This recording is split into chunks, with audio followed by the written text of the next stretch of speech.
Drama के starting में इस कहानी की हीरोइन छुयन को हम लोग देखते हैं, जो कि वॉइस ओवर में अपनी कहानी बता रही होती है।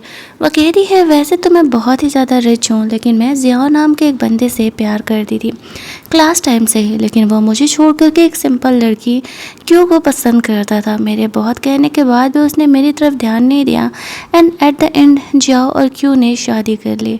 उनकी शादी वाले दिन मैं बहुत ही ज़्यादा सैड थी और मैंने बहुत ही ज़्यादा ड्रिंक कर लिया। कोइंसिडेंटली जब मैं वहाँ से लौट रही थी तो मैं जियाओ के बेस्ट फ्रेंड जी, जो कि फ़िलहाल व्हील चेयर पर था, उसके साथ मैं इंटीमेट होती हूँ और इस इंटीमेसी की वजह से मुझे उससे शादी करनी पड़ती है। हालांकि शादी के बाद वो मेरा बहुत ही ज़्यादा ख्याल रखता था, मेरी सारी बातें मानता था और मुझसे बहुत ही प्यार करता था। हमें एक बेबी भी होता है, लेकिन मैंने जी और अपने बेबी पर कभी ध्यान नहीं दिया, उन्हें हमेशा ही इग्नोर करती रही। लेकिन जी मेरी सारी नौटंकियों को, मेरी सारी नादानियों को माफ़ कर दिया करता था। वो बहुत ही मेरे साथ पेशेंस से रहता था और उसने मुझ पर कभी भी गुस्सा नहीं किया अंटिल एक दिन जब मैं अपने अवार्ड शो के लिए तैयारी कर रही थी। सेक्रेटरी छुयन से कहती है कि आपने इतनी रिवीलिंग ड्रेस पहनी है, आपको नहीं लगता कि जी आपको मना करेगा। वो कहती है, जी मेरे सारे ड्रामे को झेलता है, वो मुझे मना नहीं करने वाला। तभी वहाँ पर न्यूज आता है कि जी और उनका बेबी जिस प्लेन से ट्रैवल कर रहे थे छुयन का अवार्ड शो अटेंड करने के लिए, वो क्रैश हो चुका है और वो दोनों ही अब इस दुनिया में नहीं हैं। वो ये सुनकर के शौक हो जाती है। उसने कभी एक्सपेक्ट नहीं किया था कि वो जिस चीज़ को कितने टाइम से बताने की कोशिश कर रही है अपने हस्बैंड जी से कि उसके प्यार को देख करके फाइनली उससे प्यार हो ही गया, लेकिन वो इस बात को कभी उसे बता ही नहीं पाई और यहाँ पर वो दोनों ही इस दुनिया से चल बसे। इस बात को उसे रिग्रेट होता है।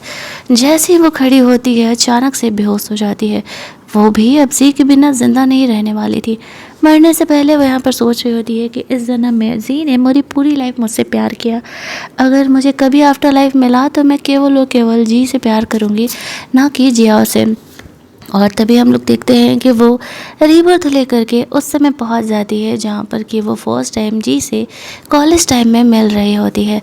जब उसे होश आता है तो उसे समझ में आता है कि वो रीबर्थ लेकर के यहाँ अपने कॉलेज टाइम में आ चुकी है। वो बहुत ही ज़्यादा खुश थी।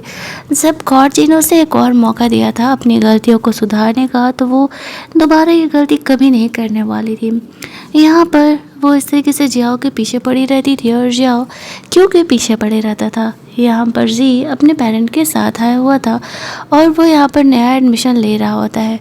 छुयन जब उसे देखती है तो वो काफ़ी इमोशनल हो जाती है, ये सोचते हुए कि जी उसके साथ इतना प्यार से रहता था और मैं उसके साथ कितना बुरा बिहेवियर करती थी। वो यही सब कुछ अभी सोच ही रही होती है कि तभी क्यों पीछे से आती है, वो खुद ही छुयन से टकराती है और वो खुद ही यहाँ पर छुयन पर ब्लेम लगाने लगती है। और यहाँ पर जैसे ही जियाओ ये देख करके आता है तो क्यू ने इतना अच्छा गेम खेल करके रखा हुआ था कि सबको एक्चुअल में ऐसा लग रहा होता है कि छुयन हमेशा ही उसे बुली करती रहती थी। ना तो पहले छुयन ने कभी उसे बुली किया था और ना वो अब उसे बुली करने वाली थी। क्यों कह रहे थे कि नहीं नहीं उसकी गलती नहीं है, मैं ही आके टकरा गई। इनोसेंट गेम खेलना तो कोई उससे सीखे। और यहाँ पर छुयन जियाओ को सिर्फ एक ही लाइन कहती है कि मेरे पीछे से आइए, मेरी आंखें पीछे तो नहीं है ना कि मैं एक्चुअल में उसे धक्का दे दूँगा। अब तुम गधे हो, तुम्हें चीज़ें समझ में नहीं आती तो ये तुम्हारी प्रॉब्लम है। लेकिन वो उस पर गुस्सा करने लगता है कि वो ऐसा कैसे कह सकती है, क्यों इतनी सीधी सादी है, तुम उसे ब्लेम लगा रही हो।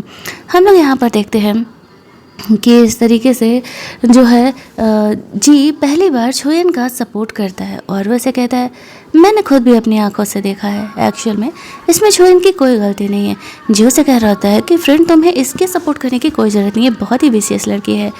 जियो से कहता है, पहले का तो मुझे पता नहीं, लेकिन अभी के सिचुएशन में छुयन ने कुछ भी नहीं किया है। छुयन का जब जी यहाँ पर सपोर्ट करता है तो वो प्यार से उसे हस्बैंड कह के पुकार देती है। फिर काफ़ी ऑकवर्ड हो जाती है क्योंकि पिछले टाइम में उसे हस्बैंड हस्बैंड कहने की आदत थी, तो इसी वजह से इस बार भी जी के लिए हस्बैंड उसके मुंह से निकल जाता है। वो सॉरी सॉरी कहने लगती है। छुयन भी यहाँ पर उसका सिचुएशन को समझते हुए कहते हैं कि हाँ ठीक है, कोई बात नहीं, हो जाता है गलती। ऐसे गलती से उसके मॉम डैड उसे कह रहे होते कि ये लड़की वैसे काफ़ी प्रिटी है, अगर तुम चाहो तो इससे अपनी फ्रेंडशिप बढ़ा सकते हो। उन्हें ऐसा लगता था कि जी यहाँ पर कृपल है, उनके ज़्यादा दोस्त नहीं है। ऐसा नहीं है कि उसके पीछे लड़कियाँ पड़ी नहीं हैं, लेकिन उसने कभी उन्हें भाव ही नहीं दिया है। यहाँ पर छुयन शर्मा करके वहाँ से भाग जाती है, ये सोचते हुए कि वो जी को फर्स्ट मीटिंग में हस्बैंड कैसे कह सकती है। छोयन के जाने के बाद जियाओ जी से कह रहा होता है कि तुम्हें उस पर ज़्यादा ध्यान देने की ज़रूरत नहीं है, वो मेरे अटेंशन को सीख करने के लिए ये सब कुछ करती रहती है, तुम्हें पता भी नहीं है उसने क्यों के साथ क्या क्या किया, वो मुझे इतना पसंद करती है इसी वजह से। इस बात पर जी कहता है ओह अच्छा। यहाँ से सीन कट होता है, छोयन को हम लोग क्लास में देखते हैं। पहले वो इस तरीके से जियाओ के बहुत सारे फ़ोटोज़ अपने पास रखा करती थी और आज उसके दोस्त लोग वो फ़ोटोज़ देख रहे होते हैं, तभी जियाओ छोयन को एक्चुअल में सॉरी बोलने के लिए आता है। ये कहते हुए कि मैंने तुम्हें दोपहर में से मिसअंडरस्टूड किया था। छोयन उसे कहती है देख भाई, अब मैं तेरे में इंटरेस्टेड नहीं हूँ, तो तू भी इस बात को समझ और बेहतर होगा कि मुझसे दूर रहना। अब मैं तुम्हें इंटरेस्टेड नहीं हूँ, तुम्हें क्यों के साथ रहना है, क्यों के साथ रहो, तुम्हें जिसके साथ रहना उसके साथ रहो, मुझे इस बात से घंटा फ़र्क नहीं पड़ता। उसके दोस्त जब पहली बार छोयन को ये बातें बोलते हुए सुनते हैं तो वो भी ये सुन करके शौक हो जाते हैं कि एक्चुअल में ये सही कर रही है या हार्ड टू गेट प्ले कर रही है। उन्हें भी नहीं पता था, लेकिन जियाओ को ऐसा लग रहा होता है कि वो ज़रूर ही यहाँ पर हार्ड टू गेट प्ले कर रही है, वरना भला ऐसा कैसे हो सकता है। जो लड़की इतने टाइम से उसके पीछे पड़ी हुई थी अब वो उसे भाव ही नहीं दे रही है। उनकी बातों को इग्नोर करके वो इस तरीके से चुपचाप अपना क्लास करने के लिए चली जाती है। उसके दोस्त भी उससे पूछते हैं लेकिन जो इन्होंने क्लियर कर देती है ऐसा कुछ भी नहीं है, बस एक्शन में अब वो जियाओ में इंटरेस्टेड नहीं है। रात में वो अपने दोस्तों से जुगाड़ करके जी का नंबर निकालती है और यहाँ पर जी का वो मैसेज करती है डरते डरते कि पता नहीं जी उसके बारे में क्या सोचेगा। जी उससे पूछते हैं कि तुम्हें मेरा नंबर कहाँ से मिला, तो वो उसे झूठ बोल देती है कि उसने जिया से उसका नंबर लिया। कहीं उसे ऐसा लग रहा था कि वो ये ना सोचे कि एक्चुअल में शोयन परफेक्ट है और वो उसे फॉलो कर रही है। इसके बाद जी उसके मैसेज का रिप्लाई नहीं दे रहा था। शोयन सोच रही होती कि कहीं उसे बुरा तो नहीं लग गया कि मैं यहाँ पर जिया से उसका नंबर ले रही हूँ, क्या करूँ, मैं इस लड़के को कैसे इम्प्रेस करूँ। वो यही सारी बातें सोच रही होती है और इधर जी कंफ्यूज कि शोयन अब तक जो जियाओ के पीछे पड़ी रहती थी वो उसके पीछे भला कैसे ही आ सकती है। दूसरी तरफ जियाओ को पता चलता है कि कल स्कूल की तरफ से पार्टी है, तो जियाओ उस पार्टी में जाती है। छोयन उस पार्टी में जाती है और वो जी को इम्प्रेस करने के बारे में सोचते हुए वाइट कलर का ड्रेस पहन करके गई हुई थी, लेकिन वहाँ पे तभी जियाओ आया हुआ था। वो इतनी प्यारी लग रही थी कि वो भी उसे देखने लगता है। छोयन तो यहाँ पर जी को ही ढूंढ रही होती है। अब यहाँ पर इस तरीके से सब छोयन को कह रहे होते कि क्या वो जियाओ के साथ ही फर्स्ट डांस करने वाली है। छोयन उसे कहती है कि नहीं, मैं उसके साथ भला फर्स्ट डांस क्यों करने जाऊँ, मैंने तुम्हें कल ही क्लियर कर दिया, मैंने इसे कल ही क्लियर कर दिया कि अब मैं इसमें इंटरेस्टेड नहीं हूँ, तो मैं अगर ढूंढूंगी भी तो कोई और पार्टनर ढूंढूंगी। अब जियाओ सोच रहे होते कि उसका पार्टनर भला कौन ही बनने वाला है। जियाओ यहाँ पर शोयन से कह रहा था कि अगर वो उससे रिक्वेस्ट करेगी तो भले बस सोच सकता है उसके साथ फोर डांस करने के लिए, लेकिन वो क्यों से ही हमेशा प्यार करेगा। शोयन उससे कहती है दिमाग का नट बोल्ट ढीला हो गया क्या, जब मैंने तुम्हें कहा कि मैं तुम्हें इंटरेस्टेड नहीं हूँ तो मेरी बातें तुम्हें समझ में क्यों नहीं आती है। तभी जी उस पार्टी में आता है। जियो से कहता है कि भाई तू तो ऐसे पार्टीज़ में आया नहीं करता था। जियो से कहता है क्यों, मुझे तुम्हें पूछ करके आना पड़ेगा क्या। जियो कहते हैं नहीं नहीं ऐसा कुछ नहीं है। सबको लग रहा था कि शोयन यहाँ पर जियाओ के साथ डांस करने वाली है, लेकिन शोयन जियाओ को छोड़ करके जी के पास जाने लगती है। जियाओ से कहता है तुम मुझे छोड़ करके मेरे बेस्ट फ्रेंड को पटाने का कोशिश करियो ताकि तुम मुझे स्टिमुलेट करो, जेलस फील करा सको। अफसोस कि मुझे तुम्हारे लिए कोई फीलिंग ही नहीं है तो मुझे जेलस फील कैसे होगा। शोयन उसे कहती है कि यार मैंने तुमसे बड़ा ढक्कन अपनी लाइफ में नहीं देखा है, मतलब लिटरली तुम सोचते हो कि पूरी दुनिया तुम्हारे ही आसपास रिवॉल्व करती है। वो जी के पास जाती है और कहती है कि क्या तुम मुझे डांस करने के लिए इनवाइट करोगे, मैं तुम्हारे साथ डांस करना चाहती हूँ। सब आपस में गॉसिप करने लगते हैं कि जी तो व्हील चेयर पर है, क्रिपल है, वो भला डांस कैसे करेगा। क्या शोयन यहाँ पर जी को इंसल्ट करने के लिए ये सब कुछ कर रही है। जी थोड़ा सा नर्वस होने लगता है। शोयन उसे कहती है ये सब कुछ सुनाते हुए क्या हो गया, तो ये व्हील चेयर है तो मैं इसके पैर बनूंगी, डांस करने से मतलब है ना, मैं और जी दोनों ही यहाँ पर साथ में डांस करने वाले हैं। शोयन जब ये कॉन्फिडेंटली बोलता है तो फिर जी कुछ सोचने के बाद शोयन को एक्शन में अपने साथ डांस करने के लिए ऑफर करता है और वो दोनों एक्शन में यहाँ पर डांस करते हैं। शोयन सारी चीज़ों को संभाल लेती है और उनका डांस परफॉर्मेंस काफ़ी अच्छा होता है। सब उन दोनों को अप्रिशिएट कर रहे होते हैं। शोयन जी से पूछती है तो कैसा लगा मेरा परफॉर्मेंस? वो कहता है हाँ, बहुत अच्छा था।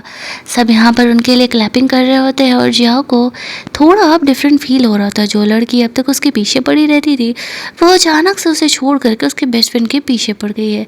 ये चीज़ें अजीब तो है, लेकिन सबको कहीं ना कहीं अभी रियलिटी दिख रहा था कि छोयन अब एक्चुअल में जियाओ में इंटरेस्टेड नहीं है और अब वो अपना सारा अटेंशन जी को दे रही है। तब इस पार्टी में हम लोग देखते हैं क्यों आती है। जो वो ड्रेस उसने पहना था वो जियाओ ने उसे दिया हुआ था। वही इनोसेंट होने का एक्ट करते हुए यहाँ पर आते हुए सबको कहती है, आई एम सॉरी शोयन, मेरे पास कपड़े नहीं थे, जियाओ ने मुझे ड्रेस दे दिया पार्टी में आने के लिए, बट डोंट वरी, मैं तुम्हारे साथ कम्पीट नहीं करने वाली हूँ कि जियाओ के साथ मैं फर्स्ट डांस करूँगी। तुम चाहो तो कर सकती हो। सारे यहाँ पर गॉसिप करने लगते हैं कि ये पागल है क्या, कितना इनोसेंट बनने का एक्टिंग करेगी। यहाँ पर शोयन ने तो कहा भी नहीं कि उसे जियाओ के साथ डांस करना है। अगर उसे खुद उसके साथ डांस करना है तो ये बातें सामने से क्यों नहीं बोलती है, शोयन को क्यों ही ब्लेम कर रही है। गॉसिप सुन करके क्यों कहने लगती कि नहीं नहीं ऐसा कुछ नहीं है। मुझे लगा कि शोयन को बुरा लगेगा, वो जियाओ को परसों कर रही है और जियाओ उसे छोड़ करके मेरे साथ डांस करेगा। तो इस बात पर शोयन उसे कहती है कि बहन तब तो फिर तुम्हें पता ही नहीं है, एक्चुअल में मैं अपना फर्स्ट डांस जी के साथ कर चुकी हूँ और अगर तुम्हें इस कचरे के साथ डांस करने का ज़्यादा ही शौक है तो तुम शौक से डांस कर सकती हो, मुझे इस बात से कोई फ़र्क नहीं पड़ता है। सारे ही लोग यहाँ पर शोयन को सपोर्ट कर रहे थे क्योंकि साफ तौर से दिख रहा होता है कि वो कितना ज़्यादा ड्रामाबाजी यहाँ पर कर रही है। अगर उसे डांस करना है तो करे, शोयन ने तो कुछ बोला ही नहीं है। सब समझ रहे होते हैं कि वो इसी तरीके से इनोसेंट होने का एक्ट करते रहती है और बात बात पर शोयन को ब्लेम करते रहती है। लेकिन चमड़ी मैटर में जियाओ यहाँ पर इतना पागल हो चुका था कि उसे ये दिख ही नहीं रहा था कि एक्चुअल में यहाँ पर शोयन तो कुछ करती ही नहीं है और इससे पहले ही क्यों का यहाँ पर ड्रामा स्टार्ट हो जाता है। क्यों एक्चुअल में बीसीएस थी और वो जियाओ को छोयन से छीनने के लिए, उसे पाने के लिए सब कुछ किया करती थी क्योंकि वो थी गरीब और जियाओ उसके कंपेयर में था बहुत ज़्यादा अमीर। तो उसने ये सपने सजाए हुए थे कि अगर जियाओ से कैसे भी करके उसकी शादी हो गई तो उसकी ज़िंदगी तो निकल पड़ेगी, वो भी गरीब से अमीर हो जाएगी। जब सारे लोग यहाँ पर क्यों को ही गलत ठहराने लगते हैं और यहाँ पर जी भी शोयन को ही सपोर्ट कर देता है कि किसी के साथ भी डांस करे, तुम्हें इससे क्या प्रॉब्लम है, तुमने तो कहा था कि तुम शोयन को पसंद नहीं करते और अब ये तुम्हें फॉलो भी नहीं करिए, तुम्हें परेशान भी नहीं कर रही है, तुम जिस लड़की के साथ रहना चाहते हो उसके साथ हैप्पीली रह सकते हो, तो फिर तुम्हें इन चीज़ों से प्रॉब्लम क्यों हो रहा है। अब इस बात पर खुद जियाओ भी चुप हो जाता है। वो वहाँ से चली जाती है तो जियाओ उसके पीछे पीछे जाता है। प्रिंसिपल यहाँ पर स्टेज पर जाकर के भाषण दे रहे होते हैं और शोयन कल उसके ग्रैंडफादर का बर्थडे पार्टी था तो वो स्पेशली यहाँ पर जी को इनवाइट करती है। जी के साथ बिताए पिछले जन्म के पल वो याद कर रही थी और काफ़ी ज़्यादा एम्बैरेसिंग फील कर रही होती है। कुछ सोचने के बाद जी यहाँ पर शोयन को उसके बर्थडे पार्टी में यानी उसके ग्रैंडफादर के बर्थडे पार्टी में आने के लिए हाँ बोल देता है।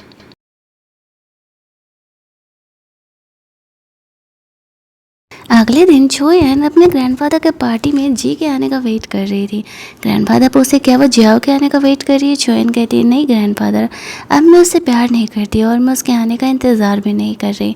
ग्रैंडफादर ये बात सुन के खुश हो जाते और कहते हैं थैंक गॉड तुम्हें अकल आ गया, मुझे तो लगा कि तुम पूरी लाइफ ही ऐसा करोगे। छोयन कहती है अगली बार से आपको जियाओ फैमिली को बुलाने का कोई ज़रूरत नहीं है। वो ओके में जवाब दे देते हैं। छोयन यहाँ पर जी के आने का वेट कर रही थी। काफ़ी देर वेट करने के बाद भी वो नहीं आता है। उसे ऐसा लगता है कि शायद वो उससे इतना गुस्सा है कि वो यहाँ पर नहीं आने वाला है। दूसरी तरफ हम लोग देखते हैं कि वो अपने दोस्तों से मिलने के लिए जाती है जहाँ पर कि जियाओ क्यों को यहाँ लेके आया हुआ था। क्यों इनोसेंट बनते हुए कहती है कि अब छोयन के पार्टी में तो मुझे लेके आए हो, कहीं उसे बुरा ना लग जाए। जियाओ से कह रहा होता है कि मैं तुम्हें इस पार्टी में लेकर के आया हूँ तो उसे इस बात से बुरा लगने का क्या ही फ़र्क पड़ता है। वो यहाँ पर उसे छोड़ करके जी के पास चली जाती है। जब जी यहाँ पर आता है तो पहले वो जियाओ को देख करके ऐसे एक्सप्रेशन दिया करती थी। जब छोयन यहाँ पर पहली बार जी को देख करके ऐसे एक्सप्रेशन दे रही है तो जियाओ को ये चीज़ काफ़ी अजीब लगता है और यहाँ पर छोयन जी को कहती है थैंक गॉड तुम यहाँ पर आ गई, मैं तुम्हारा वेट कर रही थी। क्यों यहाँ पर छोयन से कहती है कि आई एम सॉरी मुझे शायद नहीं आना चाहिए था। छोयन से कहती है अब आ ही गई हो तो ड्रामा क्या कर रही हो, आने से पहले सोचना था ना कि नहीं आना चाहिए था। जो यहाँ पर क्यों को कहता है कि तुम्हें इससे रिक्वेस्ट करने की कोई ज़रूरत नहीं है, मैं तुम्हें इस पार्टी में लेकर के आया हूँ ना और ग्रैंडफादर ने मुझे बुलाया है तो तुम्हें ज़्यादा सोचने की ज़रूरत नहीं है। फिर वो क्यों को डाइनिंग टेबल पर लेकर के जाता है जहाँ पर कि शोयन जी में बिजी थी और वो उसे अपने साथ लेकर के जाती है बैठ करके बात करने के लिए। सबको ही दिख रहा होता है कब शोयन बिल्कुल भी जियाओ पर ध्यान नहीं दे रही है और वो जी में इतना ज़्यादा इंटरेस्ट ले रही है। सिर्फ यहाँ पर जियाओ को ऐसा लग रहा था कि वो उसे स्टिमुलेट करने के लिए सब कुछ कर रही है। सारे यहाँ पर क्यों को कहने लगते हैं कि छोयन तो तुम्हें कुछ बोल भी नहीं रही, तो फिर ऐसा एक्टिंग क्यों कर रही हो कि वो तुम्हें हर्ट करने का कोशिश कर रही है। क्यों सोच रही होती है कि क्या सच में यहाँ पर छोयन अब जिया में इंटरेस्टेड नहीं है। ये तो उसके लिए अच्छी ही बात थी, क्योंकि अब जिया उस पर पूरा ध्यान देगा। लेकिन यहाँ पर चीज़ें उल्टी ही होने लगती है। जितना ही छोयन जिया से दूर जा रही थी, वो उतना ही उसके पास आया जा रहा था। ये चीज़ क्यों को दिख रही होती है, लेकिन जियाओ को नहीं। दूसरी तरफ हम लोग देखते हैं कि यहाँ पर घर की मेड जो है वो इस तरीके से फूड एक्स्ट्रा बना करके लेकर के आती है स्पेशल इंस्ट्रक्शन के साथ। जियाओ को लगता है कि हर बार की तरह छोयन उसके लिए ऐसे फूड मंगाया करती थी, तो इस बार भी वो उसी के लिए होगा। लेकिन वो साफ तौर से उसे कह देती है, मैंने कब कहा कि ये तुम्हारे लिए है, तुम अपनी गलत फहमी से बाहर कब निकलने वाले हो। जी ये तुम्हारे लिए है। जी को वो सब कुछ करके ये शो ऑफ कर रही होती है कि एक्शन में वो उसे रियल में पसंद करती है। जी उसे कहता है कि अगर तुम ये सब कुछ जियाओ को गुस्सा दिलाने के लिए, उसे जेलस फील कराने के लिए कर रही हो, तो तुम सक्सेसफुल हो रही हो, क्योंकि यहाँ पर एक्चुअल में उसे जेलस हो रहा है। छोयन सोचती है कि वह कैसे उसे भरोसा दिला और क्या ही करे कि उसे इस बात का ट्रस्ट हो सके कि एक्चुअल में वो उसे रियल में पसंद करती है, इसलिए सब कुछ नहीं कर रही कि एक्चुअल में जियाओ इस बात से जेलस हो। यहाँ पर क्यों को वो खाने के लिए कहता है, तो इस बात पर क्यों उसे कहती है कि मैं होम कुक फूड ही खाया करती हूँ, बाहर के इतने महंगे डिशेस में कैसे खा सकती हूँ, तो मेरी 6 महीने की सैलरी के बराबर एक डिश का प्राइस है यहाँ पर। इस बात पर जियाओ छोयन को घर का फूड बनाने के लिए कहता है। उसे ध्यान आता है जब वो मना की थी तो उसने उसके ऊपर वाइन फेंक दिया था, इस बार भी वो वही करने वाला था। तो जी उसे रोक देता है और छोयन जाकर के उसके मुंह के ऊपर वाइन फेंकती है और कहती है, तो तुम मेरे ग्रैंडफादर के बर्थडे पर आए हो, ऊपर से ये तमाशा कर रहे हो कि मैं तुम्हारी गर्लफ्रेंड का ख्याल रखूं। अगर वो ये बाहर के खाना नहीं खा सकती थी तो उसे इस पार्टी में आना ही नहीं था ना। अब वो ये कहती है बेहतर होगा कि तुम यहाँ से चले जाओ, मैं नहीं चाहती कि मेरे ग्रैंडफादर का बर्थडे खराब हो। तो वो और उसके कुछ दोस्त लोग वहाँ से एक्चुअल में चले जाते हैं। ऐसा पहली बार जियाओ के साथ हुआ था। छोयन जी से बात करने का कोशिश कर रही थी, लेकिन जो गुस्से में उसे कहता है, तुम सक्सेसफुल हो चुकी हो, जियाओ को गुस्सा दिलाने में, और वो वहाँ से जाने लगते हैं। छोयन उसके पीछे पीछे जाती है। जी रुकने का नाम नहीं ले रहा था, तो वो गिर करके चोट लगने का एक्टिंग करती। उसे पता था कि पिछले जन्म में चाहे जी जितना भी गुस्सा होता था, लेकिन छोयन एक बार उसे कहती थी कि उसे चोट लगा है तो वो सब कुछ छोड़ करके उसके पास आ जाया करता था। इस बार भी वही करता है। छोयन सोचती है कि वो उसके प्यार को पहले क्यों नहीं समझ पाई, वो उससे हक कर लेती है। दूसरी तरफ जियाओ के दोस्त लोग उसे कह रहे होते हैं कि भाई मुझे तो लगता है कि छोयन ने सच में तुझ पर गिव अप कर दिया है और अब वो जी में इंटरेस्टेड है। इस बात को मानने के लिए जियाओ तैयार ही नहीं था और उसे कह रहा होता है क्या फ़र्क पड़ता है, जी लड़कियों में इंटरेस्टेड नहीं है, वो कभी किसी लड़की को भाव नहीं देता है। इधर छोयन को वहाँ से लेकर के जाता है। अगले दिन छोयन देखते हैं कि जी को कह रही होती है उसे आगे की स्टडीज़ कंप्लीट कराने के लिए। वो जी के साथ उसकी यूनिवर्सिटी में पढ़ने जाना चाहती है। जी ने तो एक्सपेक्ट किया था कि छोयन जियाओ के साथ जाएगी, लेकिन जब वो ये कह रही होती है कि वो उसके साथ पढ़ने जाना चाहती है तो वो भी शौक हो जाता है। फिर वो छोयन को पढ़ाने लगता है, लेकिन वो उसे ताड़ने में ज़्यादा बिजी थी। थोड़ी देर पढ़ने के बाद दोनों को नींद आने लगते हैं और छोयन भी उसे देखते देखते सोने लगती है। नींद की हालत में वो जी के बहुत ही करीब चली जाती है और नींद में उसे ऐसा लगता है कि वो अपने पास्ट लाइफ में और जी को हस्बैंड करके किस कर लेती है। इधर जियाओ छुई कुछ ढूंढते हुए आता है तो उसे मेट से पता चलता है कि जी अपनी एक क्लासमेट को पढ़ाने के लिए यहाँ लेके आया है। वो सोचता है कि कहीं वो छोयन तो नहीं है, वो देखने के लिए जा रहा होता है। यहाँ पर जी छोयन को जगाने का कोशिश करता है। जब छोयन को होश आता है तो वो सोचती है कि अरे यार मैंने तो नींद में ऐसे जी को किस कर लिया। उसे पूरा सॉरी बोलने लगती है और कहती है आई एम सॉरी एक्चुअली मुझसे गलती हो गई, मैं नींद में थी, मुझे इस बात का एहसास ही नहीं था कि मैंने तुम्हें इस तरीके से किस कर लिया। जी उसे कहता है अच्छा तो मतलब तुम नींद में कभी भी किसी के साथ रहोगे तो उसे ऐसे किस करती हो। छोयन कहती है नहीं ऐसा नहीं है, वो सिर्फ तुम हो जिससे कि मैं ऐसे किस की हूँ। जी भी यहाँ पर उसकी इस बातों से थोड़ा साई फील करने लगता है। तभी वहाँ पर जियाओ आ जाता है और वो छोयन को देख करके गुस्सा करने लगता है कि वो यहाँ क्या कर रही है। छोयन उसे कहती है तुम कौन हो बे जिससे मैं कि यहाँ क्या कर रही हूँ वहाँ क्या कर रही हूँ ये सारी बातों का जवाब दूँ। वो कहता है मुझे पता है कि तुम जी के पीछे जानबूझ करके पड़ी हो सिर्फ मुझे जेलस फील कराने के लिए।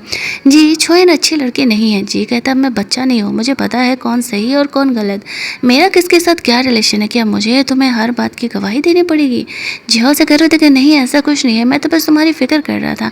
अब तक छोयन जो मेरे पीछे पड़ी रहती थी वो अचानक से तुम्हारे पीछे पड़ी, सोचो उसके क्या ही यहाँ पर इंटेंशंस हो सकते हैं। छोयन उसे कहती है बेहतर होगा कि तुम अपने और क्यू के रिलेशनशिप को संभालने के बारे में सोचो, मेरे और जी के बीच में क्या चल रहा है ये मैं देख लूँगी। लेकिन जियाओ छोयन को वहाँ से खींचते हुए लेकर के जाता है। जी यहाँ पर थोड़ा हेल्पफुल फील करता है पहली बार, क्योंकि वो व्हील चेयर पर था और वो चल नहीं सक रहा था कि वो जियाओ को जल्दी से जा कर के रोके। बाहर जाने पर यहाँ पर जियाओ छोयन को कह रहा होता है कि क्या वो जी के पास उसके पैसे से जा रही है।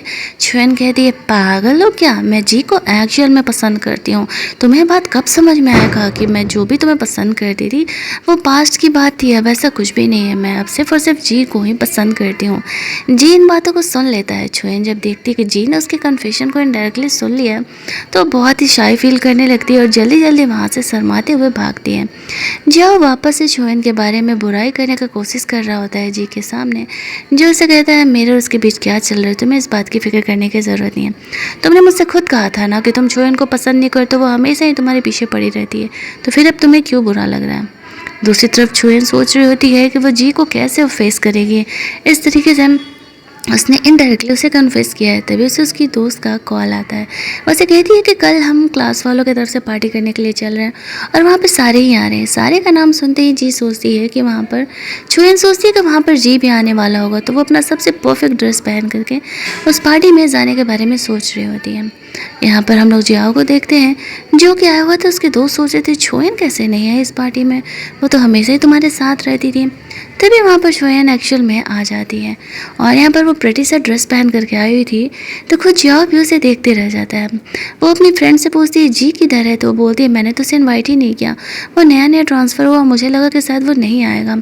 छोयन जी को मैसेज कर रही होती है यहाँ पार्टी में आने के लिए, लेकिन जी जब रिस्पॉन्ड नहीं दे रहा था तो उसे थोड़ा बुरा लगता है और वो बहुत ही ज़्यादा वाला यहाँ पर ड्रिंक करने लगती हैं। सारे लोग यहाँ पर ड्रिंक कर रहे थे लेकिन छोयन थोड़ा ज़्यादा ही ड्रिंक कर लेती है।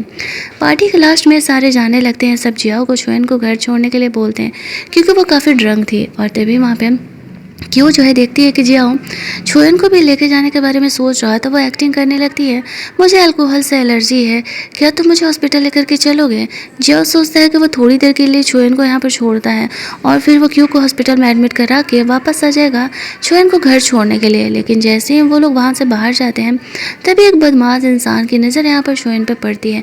छोयन ऐसे ड्रंक कंडीशन में वहाँ होटल में अकेले थे, तो वो मौके का फ़ायदा उठाते हुए कमरे में एंटर करते। जैसे ही वो छोयन को मॉलेस्ट करने वाला था तभी वहाँ पर जी छोयन को सेव करने के लिए आ जाता है और वो व्हीलचेयर से पहली बार खड़ा होकर के उस बदमाश इंसान की पिटाई करता है। छोयन को होश आता है तो वो ये देख करके शौक हो जाती है कि जी एक्चुअल में व्हीलचेयर पर उठ खड़ा हुआ है। कहीं ना कहीं वो बहुत ही खुश थी। उस इंसान के खिलाफ पुलिस में कंप्लेन कर दिया जाता है। छोयन जी से कहती है कि तुम खड़े हो सकते हो, मुझे तो पता ही नहीं था, तुम्हें कितना देर हो गया आने में, तुम्हें पता है मैं तुम्हारा कितना इंतज़ार कर रही थी। जी सोच रहा होता है कि वो ड्रंक एंड टॉक कर रही है। उसे कहता है आंखें खोल करके देखो मैं जियाओ नहीं हूँ। छोयन उसे कहती है भला मैं जियाओ का क्यों इंतज़ार करूँगी, मैं तो तुम्हारा इंतज़ार कर रही हूँ, तुम्हें बताओ मैं क्या करूँ कि तुम्हें भरोसा हो कि मैं एक्चुअल में तुम्हें पसंद करती हूँ। वो आगे बढ़ के ये बोल के जी को किस कर लेती है, लेकिन जी को ऐसा लगता है शायद वो बहुत नशे में इसीलिए ऐसा कर रही है। छोयन यहाँ पे रोने लगती है कि तुम मेरे साथ ऐसा क्यों बिहेव कर रहे हो, पहले तो तुम ऐसे नहीं थे, क्या तुम सच में अब मुझे प्यार नहीं करते, मैं कितनी मेहनत कर रही हूँ तुम्हें भरोसा दिलाने के लिए। जी छोयन को घर लेके जाता है। अगली सुबह जब वो जगती है तो देखती है कि जी अब भी उसके साथ है। उसे बार बार यहाँ पर जिया को कॉल आ रहा था, मैसेज आ रहा होता है, क्योंकि कल रात के बाद वो उसे कॉल मैसेज का रिस्पॉन्ड नहीं कर रही थी। जिया पूरी रात क्यों के साथ था, उसने उसे हॉस्पिटल में फंसा करके रखा हुआ था, हर छोयन का केयर करने का एक्टिंग कर रहा होता है। यहाँ पर छोयन उसका नंबर ब्लॉक कर देती है तो वो यहाँ पर जी को कॉल करने लगता है। एक दो कॉल करने पर छोयन उसे कहती है उठा लो वरना ये पीछा नहीं छोड़ेगा। जी से वो कह रहा होता है कि छोयन किधर है, वो मेरा कॉल नहीं उठा रही है। वो उसे कहता है कि तुम यहाँ पर उसका फिक्र करने की एक्टिंग कर रही हो, तुम उसे कल रात जब अकेले छोड़ करके गए थे तब तुम्हें नहीं लगा कि वो कैसे यहाँ पर रहेगा। ये बोल करके वो फ़ोन कट कर देता है और छोयन को कहता है कि अगली बार से वो अकेले इस तरीके से कभी भी नहीं। ड्रिंक करेगी। इधर जियाओ सोच रहा होता है कि जे इसके साथ ऐसा क्यों बिहेव कर रहा है, क्यों उसे फंसाने का कोशिश कर रही होती है कि कुछ नहीं, वो बस इसी तरीके से एक्टिंग कर रही होगी, तुम्हें ब्लॉक की होगी, तुम्हें गुस्सा दिलाने के लिए। वो ठीक है ना, अगर ऐसा कुछ होता उसके साथ तो जी तुम्हें इस बारे में ज़रूर ही बताता। तो जियाओ को भी ऐसा लगने लगता है कि छोयन बस ये सब कुछ उसका अटेंशन ही सीख करने के लिए कर रही है। अगले सीन में जी छोयन को हॉस्पिटल प्रॉपर चेकअप कराने के लिए लेकर के गया हुआ था और यहाँ पर वो लोग जियाओ से मिलते हैं। जियाओ छोयन पर गुस्सा करने लगता है कि तुम मेरा फ़ोन क्यों नहीं उठा रहे हो। इस बात पर छोयन से कहती है कि मैं तुम्हारा फ़ोन क्यों उठाऊँ, कल इंसानियत के नाते भी तुम मुझे वहाँ से नहीं लेकर के जा सके और तुम मुझसे उम्मीद कर रहे हो कि मैं तुम्हारा फ़ोन उठाऊँ। तभी यहाँ पर क्यों आ जाती है, वो ड्रामा करने लगती है, एक्चुअल में मेरी गलती है, मुझे अल्कोहल से एलर्जी था, इसी वजह से वो मुझे यहाँ लेकर के आ गया। जी इस बात पर गुस्सा करते हुए कहता है, अच्छा और तुमने यहाँ पर छोयन को मोलेस्ट होने के लिए छोड़ दिया। कल एक बदमाश लड़का इसके पीछे आया था, अगर मैं वहाँ नहीं होता तो पता नहीं उसके साथ क्या होता। तुम्हें तो इस बात से कोई मतलब ही नहीं है, तो फिर जब तुम अपनी गर्लफ्रेंड के साथ हो तो छोयन के पीछे क्यों ही पड़े हुए हो। यहाँ पर ये बात है इस तरीके से, जब जियाओ को पता नहीं था और उसे ये पता चलता है कि एक्चुअल में कल उसके साथ ऐसे गलत होने वाला था तो उसे थोड़ा रिग्रेट होने लगता है। छोयन जी को वहाँ से लेकर के जाती है। जियाओ उसके पीछे जाना चाह रहा था लेकिन इस तरीके से वो उसे रोक देती है और कहती है कि नहीं नहीं, अब यहाँ पर वो ठीक है तो तुम्हें उसकी फ़िक्र करने की ज़रूरत नहीं है। लेकिन जियाओ उसे कहता है कि नहीं, मैं उस इंसान को पकड़ के रहूँगा जिसने कि उसे मोलेस्ट करने का कोशिश किया है। जी छोयन को उसके घर छोड़ने के लिए जाता है। यहाँ पर हम लोग देखते हैं कि एक्चुअल में वो उसे पास टाइम में बिताया हुआ हैप्पी मोमेंट को याद करके काफ़ी खुश हो रही होती है। जी उसे छोड़ करके वहाँ से जाता है, तभी जियाओ उसे मिलने के लिए आता है। जी रुक करके उन दोनों की बातों को सुन रहा होता है, जहाँ पर कि हम लोग देखते हैं कि वो इस बात पर गुस्सा कर रही होती है कि अब वो ये ड्रामा क्यों ही कर रहा है। यहाँ पर उससे अब इस चीज़ से कोई मतलब नहीं है और यहाँ पर मैं एक्चुअल में अब जी से प्यार करने लगी हूँ और इस पूरी ज़िंदगी में मैं सिर्फ़ और सिर्फ उसी से प्यार करने वाली हूँ। इस बात को तुम जितना जल्दी समझ जाओ उतना बेहतर होगा। जिया इस बात को अभी मानने के लिए तैयार नहीं था कि एक्चुअल में वो उसे छोड़ करके किसी और को पसंद कर सकती है। वो तो इसी ओवर कॉन्फिडेंस में था। छोयन उसे कहती, जाओ यार, मुझे तुमसे कोई बहस ही नहीं करना है, मुझे उस गधे से बात ही नहीं करना है जिससे चीज़ें समझनी ही नहीं है। जियाओ को ऐसे परेशान होते देख जी तो समझ ही रहा था कहीं ना कहीं वो छोयन की तरफ अट्रैक्ट हो रहा है। उसे इस बात का डर था कि अगर छोयन को पता चलेगा कि जियाओ वापस से उसे पसंद करने लगा है तो क्या वो उसे परसू करना छोड़ देगी। दूसरी तरफ हम लोग देखते हैं कि अगले कुछ दिनों तक जी छोयन के मैसेजेस का रिप्लाई नहीं करता। शायद थे उसके फादर उसे कहते हैं कि जी की फैमिली उस हमारे मॉल के ग्रैंड ओपनिंग में आने वाली है, मुझे लगता है कि तुम्हें भी जाना चाहिए, तुम हमारी इकलौती पोती हो, तुम्हें कंपनी संभालना होगा। जी का नाम सुनते ही छोयन सब कुछ छोड़ करके वहाँ मॉल में चली जाती है और वो जी से मिलने का इंतज़ार कर रही होती है। तभी वहाँ पर क्यों जियाओ की कज़न सिस्टर उसकी फ्रेंड को यहाँ पर लेकर के आ जाती है। वो दोनों ही यहाँ पर इस तरीके से उस पर गुस्सा कर रहे होते हैं। यहाँ पर पहले ही क्यों ने जियाओ के सिस्टर को उसके बारे में बुरा बुरा बोल दिया था, इसी वजह से वो उस पर गुस्सा कर रही होती है। इस बात पर छोयन उसे थप्पड़ मारते हुए कहती है कि तुम भी लड़की और मैं भी लड़की हूँ, तुम मेरे बारे में इस तरीके से बुरा कैसे बोल सकती हो, तुम्हें थोड़ी तो शर्म एटलीस्ट आना ही चाहिए। यहाँ पर उसे ऐसा लग रहा होता है कि जो कुछ भी क्यों ने कहा वो यहाँ पर सही कहा है और वो उसी पर गुस्सा करने लगती है। लेकिन छोयन अब कहाँ ही चुप रहने वाली थी, उसके सपोर्ट में यहाँ पर सी भी आ जाता है और वो उसे कह रहा होता है, मुझे लगता है कि तुम्हें अकल खोल करके देखने की ज़रूरत है कि कौन तुमसे सच कह रहा है और कौन तुमसे झूठ कह रहा है। यहाँ पर जियाओ आता है, वो क्यों को जियाओ को बताने लगती क्यों के बारे में, तो इस बात पर क्यों कहते नहीं नहीं ऐसा कुछ भी नहीं है। उसकी फ्रेंड समझ जाती है कि क्यों उसका इस्तेमाल कर रही है ताकि वो छोयन को बोली करे। इस बात पर वो उसी पर गुस्सा करने लगती है और कहती कितनी बुरी हो तुम। गुस्से में आकर के यहाँ पर जो जी था वो उस लड़की के साथ अपने कंपनी के सारे कॉन्ट्रैक्ट्स को कैंसिल कर लेता है। छोयन भी उसे अच्छा खासा सबक सिखाती है कि तुम मुझे स्लैंडर करने का कोशिश कर रही हो, मुझे फंसाने का कोशिश कर रही हो और मैं तुम्हें छोड़ने नहीं वाली हूँ। उन सबके जाने के बाद चोयन यहाँ पर री को अपने हाथ से बना हुआ एक प्यारा सा ब्रेसलेट गिफ्ट करती है और कहती है कि तुम्हें क्यों समझ में नहीं आता कि मैं एक्चुअल में तुम्हें पसंद करती हूँ। जी खुद को उसके लायक नहीं समझ रहा होता है। वो उसे कहती है कि तुमने कभी व्हील चेयर से खड़ा होने का कोशिश नहीं किया। जी को लग रहा होता है कि वो ह्यूमिलिएटिंग फील करती है वो ऐसे व्हील चेयर पर है। तो चोयन उसे समझाती है कि ऐसा कुछ नहीं है, बट वो चाहती है कि वो भी एक नॉर्मल इंसान की ज़िंदगी जिए। जी यहाँ पर व्हील चेयर पर चलने की कोशिश करने से मना कर देता है। तो चोयन को ऐसा लगता है कि शायद अभी उनका रिलेशनशिप इतना स्ट्रांग नहीं है कि वो इन चीज़ों को लेकर के उसे फोर्स करे। यहाँ पर जियावा जाता है और वो कह रहा होता है कि तुम जी के जले पर नमक छिड़क रही हो। वो चल नहीं सक रहा है तो तुम उसे चलने के लिए बोल रही हो। तुम कितनी बुरी हो सकती हो। इस बात पर जी को और भी बुरा लगने लगता है और वो गुस्सा करके वहाँ से बाहर चले जाता है। छोयन जियाओ को कहती है तुम्हें नहीं लगता कि तुम्हारा थोड़ा ज़्यादा होता है।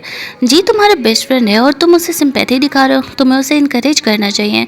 तो वो व्हील चेयर से चढ़ने का कोशिश करे, ना कि उसे सिंपैथी दिखाना चाहिए कि ओह वो व्हील चेयर पे है। फिर वो यहाँ पर जी को फॉलो करते हुए जाती है और उसे कहती है कि बब्बा क्या मैं तुम्हारे लिए अब जान दे दूँ, तब समझ में आएगा तुम्हें कि मैं जी को गुस्सा दिलाने के लिए सब कुछ नहीं करती। मैं एक्चुअल में तुम्हें पसंद करती हूँ, कभी तो मेरी बातों को समझा करो। मुझसे कहते हो ठीक है, लेकिन तुमने क्या सोचा है मैं ऐसे क्रिपल हूँ, मैं चल नहीं पाऊँगा तो हम रोमांस कैसे करेंगे अगर कल को हम रिलेशनशिप में आते और हमारी शादी होती है तो। इस बात को सोच करके छोयन स्माइल करने लगती है क्योंकि उसे पता था कि पिछले टाइम तो वो उसे सोने ही नहीं देता था, पूरी पूरी रात जगाए रखता था। वही बात जी को कहती हाँ मैंने सब कुछ सोच करके रखा हुआ, मुझे इस चीज़ से कोई प्रॉब्लम नहीं कि तुम व्हील चेयर पर हो। जी कहता है ठीक है फिर तुम एक बार मेरी यूनिवर्सिटी में एडमिशन ले लो, आफ्टर दैट मैं तुम्हें डेट करने के लिए हाँ बोल दूँगा। छोयन की खुशी का कोई ठिकाना नहीं होता है। वो इतनी खुश हो जाती है और कहने लगती है कि ठीक है, लेकिन तुम्हें मेरी स्टडी कराने में आगे हेल्प करनी होगी क्योंकि यू नो ना एक्चुअल में मैं स्टडी में उतनी अच्छी नहीं हूँ। तो वो उसे ओके बोल देता है और कल से उसे पढ़ाने लगता है। अगले कुछ दिन तो वो उसे अच्छे से पढ़ाता है ताकि उसके एग्ज़ाम्स काफ़ी अच्छा हो जाए। इनफैक्ट वो भी चाहता था कि वो इस तरीके से उसी के कॉलेज में पढ़ने के लिए जाए। फाइनली यहाँ पर शोएन वो यूनिवर्सिटी के मार्क्स पा लेती है और वो यहाँ पर जी के साथ कॉलेज में एडमिशन लेने के लिए तैयार थी। ग्रैंडफादर आकर के बताते हैं कि एक्चुअल में जियाओ की फैमिली इंसिस्ट कर रही है कि वो जियाओ के साथ फ़ॉरेन स्टडी करने के लिए जाए, लेकिन शोएन मना कर देती है कि मैं उसे पसंद नहीं करती हूँ तो मैं उसके साथ क्यों जाने वाली हूँ। ग्रैंडफादर कहते तुमने सही डिसीजन लिया, वो लड़का तुम्हें पसंद नहीं करता और ना ही प्यार करता है, तो बेहतर होगा कि तुम उससे दूर ही रहो। वो कहती है हाँ ग्रैंडफादर मैं जानती हूँ, मैं यहाँ पर इस तरीके से जी को पसंद करती हूँ और अब मैं उसके साथ उसके कॉलेज जाने वाली हूँ। तो वो इस बात से मान जाते हैं। दूसरी तरफ हम लोग जिया और क्यू को देखते हैं। वैसे तो वो लोग एज ए कपल साथ में रह रहे होते हैं, लेकिन जब छोयन ने जिया को पूरी तरीके से छोड़ दिया तो उन दोनों के रिलेशन में हमेशा ये लड़ाई अब होनी स्टार्ट हुई। वो दोनों एक्चुअल में एक दूसरे के लिए कंपैटिबल नहीं थे और वो छोयन से पीछा छुड़ाने के लिए मोस्टली क्यू के साथ रहा करता था। क्यू को पता चलता है कि जिया फॉरेन जा रहा है, उसके पास तो पैसे थे नहीं जाने के लिए। वो कहता है ठीक है मैं तुम्हें भी साथ ले लूँगा। वो ये सोच रहा होता है कि उसके पेरेंट ने तो उसे छोयन के साथ जाने के लिए अरेंज कर दिया होगा, लेकिन जब उसे पता चलता है कि छोयन की फैमिली ने मना कर दिया तो वो गुस्से में ये बात उससे पूछने के लिए जाता है। इधर क्यू को लगने लगता है कि जियाओ छोयन को पसंद करता है। छोयन जी से मिलती है, वो उसे कहती है जो तुमने बात कहा था क्या ये वैलिड है? इट मीन्स कि क्या अब हम लोग बॉयफ्रेंड गर्लफ्रेंड है? अभी वो उसे जवाब देने ही वाला था कि तभी हम लोग देखते हैं कि यहाँ पर जिया आ जाता है और वो इस चीज़ को लेकर के छोयन को कहने लगता है कि तुम मेरे साथ फ़ॉरेन कॉलेज जाने के लिए मना कैसे कर सकती हो। इस बात पर वो उसे कहती है तुम हो कौन कि मैं तुम्हारे साथ फ़ॉरेन जाऊँगी और मैं जी के साथ जा रहा हूँ। इस बात को सुन करके वो थोड़ा गुस्सा होने लगता है। जी उसे कहता है सॉरी मैं तुम्हें फॉर्मली इंट्रोड्यूस कराना भूल गया, छोयन गर्लफ्रेंड है मेरी। जिया उसे कहता है कि तुम ऐसा कैसे कर सकते हो, मैं तुम्हारा बेस्ट फ्रेंड हुआ करता था। तो जिया उसे कहता है कौन सा मैंने तुमसे गर्लफ्रेंड छीन ली है, तुम तो कभी छोयन को पसंद ही नहीं करते थे। इनफैक्ट तुमने तो खुद ही मुझसे ये बात कहा था ना, और जब तुम उसे पसंद नहीं करते थे तो वो किसी के साथ रहे, तुम्हें इस बात से क्या ही फ़र्क पड़ता है। छोयन उसे कहती है तो वो गुस्से में वहाँ से चले जाता है लेकिन अब उसे इस बात का रिग्रेट हो रहा था और वो कहीं ना कहीं सोच रहा होता है कि क्या एक्चुअल में वो क्यू को चूज करके गलत कर रहा है। वो दोनों ही एक दूसरे के लिए सही नहीं है। और इधर छोयन खुश थी कि फाइनली यहाँ पर जी ने ये बात माना कि एक्चुअल में वो दोनों अब गर्लफ्रेंड बॉयफ्रेंड है। इस बात को 2 साल बीत जाते हैं। छोयन यहाँ पर अपने कुछ दोस्तों को बुलाए हुए थे मिलने के लिए और उनमें यहाँ पर जियाओ भी आने वाले थे। जी यहाँ पर छोयन को और एक्स्ट्रा ड्रिंक करने से रोक रहा होता है, उसे मना कर रहा होता है वरना वो उसे संभाल नहीं पाएगा। तभी हम लोग यहाँ पर देखते हैं कि जियाओ और क्यों आते हैं और वो दोनों अक्सर आपस में लड़ते रहते हैं। इन दोनों को लड़ते हुए देख करके छोयन फ्लैशबैक में याद करती है कि इस तरीके से पास्ट लाइफ में भी जियाओ क्यों से शादी के 3 साल बाद ही उससे डाइवोर्स ले रहा होता है और वो आकर के छोयन के सामने रिग्रेट जाहिर कर रहा था। छोयन समझ चुकी थी कि वो दोनों ही एक दूसरे के लिए कंपैटिबल नहीं थे। एक गलती उन तीनों की ज़िंदगी ऐसे बर्बाद कर चुकी थी, लेकिन इन 3 सालों में उसे ज़रूर जी से प्यार हो गया था, भले ही वो इस बातों को एक्सेप्ट करने के लिए तैयार नहीं थी। और उसे इस बार याद आता है कि इस बार भी वैसा ही कुछ होने वाला है। वो दोनों यहाँ पे लड़ते झगड़ते आते हैं, लेकिन छोयन जियाओ में इंटरेस्टेड नहीं थी। वो पूछता है तो तुम्हारा और जी का क्या चल रहा है, आगे का क्या प्लान है। छोयन कह देती है कॉलेज ख़त्म होती है वो दोनों शादी करने वाले हैं, बेहतर होगा कि वो अपनी लाइफ पर ध्यान दें।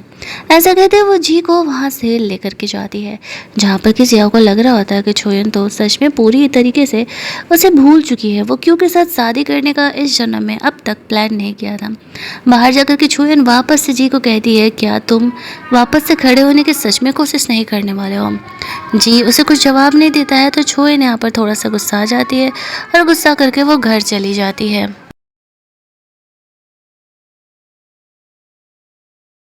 बट उसे अपनी गलती का एहसास होता है। वो सोचती है कि अब जी पहले वाला नहीं है तो उसे ही जाकर के उसे सॉरी बोलना चाहिए, शायद उसने उसके साथ बुरा बिहेव कर दिया। बट वो देखती है कि जी काफ़ी देर से इस तरीके से उसका इंतज़ार कर रहा है। वो उसे बात करने के लिए जाती है, उसे अपने तरफ से सॉरी बोलती और कहती है मुझे तुम्हारे साथ ऐसे बिहेव नहीं करना चाहिए था। कोई बात नहीं, अगर तुम यहाँ पर नहीं करना चाहते हो, व्हील चेयर से उठना नहीं चाहते हो तो मुझे कोई प्रॉब्लम नहीं है। बट वो उसे कहते हैं कि नहीं मैं तैयार हूँ, तुम हो ना मेरे साथ, मैं चलने की प्रैक्टिस करने के लिए तैयार हूँ। छोयन उसे किस कर लेती है और कहती है थैंक्स मेरी बातों को समझने के लिए। यहाँ पर वो दोनों कमरे में अंदर जाते हैं और इंटीमेट होते हैं। दोनों अपने रिलेशनशिप को आगे बढ़ाना चाह रहे थे। जी को ट्रस्ट नहीं होता है कि छोयन यहाँ पर खुद की तरफ से इनिशिएट कर रही है। ये चीज़ तो यही दिखा रहा होता है कि एक्चुअल में वो उसे कितना पसंद करती है। अगली मॉर्निंग जब छोयन की नींद खोलती है तो जी उसे कन्फेस करता है और इस तरीके से चलो यहाँ पर हम इंगेजमेंट कर लेते हैं। छोयन इस चीज़ के लिए मान जाती है। वो बहुत खुश थी कि जी उससे अब शादी करने के बारे में बात कर रहा है। नेक्स्ट डे से वो जी को चलने की प्रैक्टिस करा रही होती है। उसके लिए स्टिक लेकर के आई थी जिसके सहारे वो उठ करके चलने की कोशिश कर रहा था। धीरे धीरे अगले कुछ दिनों में वो काफ़ी अच्छे तरीके से खुद के ही दम पर चलने लगता है। उसे भरोसा ही नहीं होता है कि एक्चुअल में यहाँ पर वो चल सकता है। इतने साल वो व्हील चेयर पर बिता रहा था, अगर अब भी छोयन उसकी ज़िंदगी में नहीं आती तो शायद वो इस तरीके से कभी चलने की कोशिश ही नहीं करता। जियाओ यहाँ पर आता है, वो देखता है कि जी और छोयन दोनों एक्चुअल में साथ हैं और दोनों यहाँ पर इंटीमेट भी हो चुके हैं। तो वो समझ जाता है कि शायद उसने छोयन को हमेशा के लिए खो दिया है। उसके फादर रात में उसे डांट लगा रहे थे कि गर्लफ्रेंड रखना अलग बात है और शादी करना अलग। मैं क्यों से कभी भी तुम्हें शादी करने के लिए अलाउ नहीं करूँगा। कहीं ना कहीं वो भी ये बात समझ रहा होता है जिस हद तक क्यों से उसकी लड़ाइयाँ हो रही थी। उसे ऐसा लग रहा होता है कि शायद वो दोनों एक दूसरे के लिए सही नहीं है। तो वो एट द एंड जी और छोयन को अलग करने के लिए उसके फादर को कॉल करके छोयन के खिलाफ कंप्लेन कर देता है कि छोयन अच्छी लड़की नहीं है। जी को वो फंसाने का कोशिश करे। उसके फादर को तो कुछ भी इस बारे में पता नहीं था। अगले दिन हम लोग देखते हैं कि छोयन घर से बाहर निकल रही होती है तो उसके फादर की कार आकर उसे कहती है कि जी के फादर तुमसे मिलना चाहते हैं। छोयन उनसे बात करने के लिए जाती है तो जी के डैड उस पर गुस्सा कर रहे होते हैं कि तुम मेरे बेटे को फंसाने की कोशिश कर रहे हो, मैं तुम दोनों की शादी को कभी भी अलाउ नहीं करूँगा। छोयन उसे कहती है अंकल पहली बात कि हम दोनों एक दूसरे से प्यार करते हैं, मैं उससे किसी चीज़ में कम नहीं हूँ तो आप हम दोनों को नहीं रोक सकते, हम दोनों एक दूसरे के लिए परफेक्ट हैं। तभी वहाँ पर छोयन ऐसे अपने पैरों पर चलता हुआ आता है और वो डैड को कहता है डैड अगर मैं चल पा रहा हूँ तो वो सिर्फ और सिर्फ छोयन की वजह से। इसी वजह से मैं चाहूँगा कि आप शांति से हमारे रिलेशनशिप को एक्सेप्ट कर लें। उसके फादर को पता नहीं था कि उसका बेटा चल पा रहा है और वो भी केवल और केवल छोयन की वजह से। जब उन्हें ये बातें पता चलती है, ये सच्चाई पता चलता है तो वो फिर उसके रिलेशनशिप को हाँ कह देते हैं। छोयन को तो भरोसा ही नहीं होता है कि उसके फादर इतनी आसानी से उन दोनों के रिलेशन के लिए मान गए। लेकिन अगले दिन छुएन आकर के उससे बात कर रहा होता छुएन से जियाओ, और उसे कह रहा था कि मुझे अपनी गलती का एहसास है, मैं क्यों से ब्रेकअप कर चुका हूँ और मैं तुम्हारे साथ वापस आना चाहता हूँ। छुएन उसे कहती है वो तो नहीं हो पाएगा, मैंने कहा था ना कि मैं अब जी से प्यार करने लगी हूँ, तो तुम यहाँ पर अपना समय मत वेस्ट करो। लेकिन जियाओ छुएन को रोकने की कोशिश कर रहे थे कि तुम इतने टाइम से मुझे प्यार करते हो, ऐसे कैसे तुम मुझे भूल सकती हो। छुएन उसे कहती है लेकिन क्या तुमने कभी रिप्लाई बैक किया है? नहीं ना, तो फिर किस उम्मीद में तुम यहाँ आ रहे हो? तुम्हें लगता है जब तक तुम्हारी मर्जी होगी तुम मज़े मारोगे, फिर जब मन भर जाएगा तो मेरे पास आ जाओगे? ऐसा नहीं होता है। तभी वहाँ पर हम लोग देखते हैं कि जी चलते हुए आता है और वो गुस्से में यहाँ पर जिया से फाइट करने लगता है। छुएन उसे रोक रही होती है क्योंकि उसकी बॉडी अभी वीक थी। अगर वो इस तरीके से जियाओ से फाइट करेगा तो उसे भी इंजरी हो सकती थी। इस लड़ाई झगड़े में जी को अपनी पास्ट लाइफ की कुछ बातें याद आने लगती हैं और यहाँ पर वो अचानक से बेहोश हो जाता है। छुएन घबरा करके उसे हॉस्पिटल लेकर के जाती है। जब जी को होश आता है तो वो उसे कह रहा होता है कि एक्चुअली मुझे पास्ट लाइफ की सारी बातें याद आ चुकी हैं। मुझे तो ऐसा लगा जैसे मैं प्लेन में बैठा था और मैं कहीं खो गया। छुएन उसे कहती है हाँ, हम दोनों ही रिबॉर्न होकर के यहाँ पर आए हैं। और यहाँ पर क्यों भी जिया से माफ़ी मांगने के लिए आई हुई थी। वो कहती है मैंने बहुत ही घटिया ट्रिक्स यूज़ किए थे तुम्हें जिया से अलग करने के लिए, लेकिन तुमसे अलग होने के बाद तो वो बिल्कुल भी मुझे ध्यान ही नहीं देता था। अब मुझे पता चला वो सिर्फ और सिर्फ तुम्हें गुस्सा दिलाने के लिए या तुमसे पीछे छुड़ाने के लिए ये सब कुछ किया करता था। छुएन उसे कहती है कि देखो बहन, लाइफ में कोई शॉर्टकट नहीं होता किसी चीज़ का, और जो शॉर्टकट होता है वो हमेशा ही लॉस देता है। ज़िंदगी में आगे बढ़ना चाहती हूँ, अमीर बनना चाहती हो तो खुद पर भरोसा करो और खुद का मेहनत करो, तो ही तुम आगे सही में कुछ कर पाओगी।